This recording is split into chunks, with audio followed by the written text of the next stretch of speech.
حضرت علی رضی اللہ تعالیٰ عنہ نے فرمایا، قرآن پاک پتھر دلوں کو موم کرتا ہے، ٹوٹے دلوں کو جوڑتا ہے اور بیمار دل کی شفا ہے۔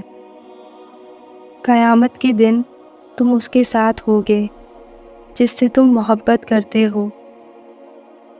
کوئی تمہارا دل دکھائے تو ناراض مت ہونا، کیونکہ قدرت کا قانون ہے، جس درخت کا پھل میٹھا ہوتا ہے لوگ پتھر بھی اسی کو مارتے ہیں۔ کسی کو تم چاہو اور وہ تمہیں ٹھکرا دے تو یہ اس کی بدنصیبی ہے۔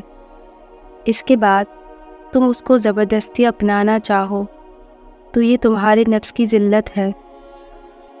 جو والد کی قدر کرتا ہے وہ کبھی غریب نہیں ہوتا، اور جو ماں کی قدر کرتا ہے وہ کبھی بدنصیب نہیں ہوتا۔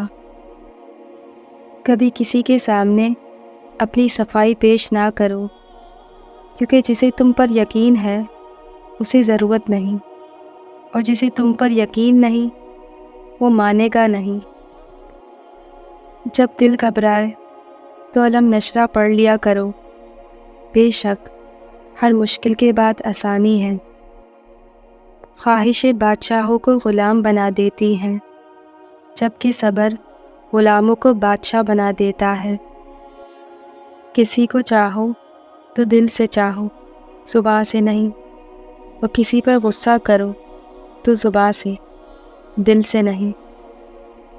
تمام تعریفیں اس ذات کے لیے ہیں کہ وہ جسے توڑے اسے کوئی جوڑ نہیں سکتا، اور وہ جسے جوڑے اسے سارے توڑنے والے مل کر توڑ نہیں سکتے۔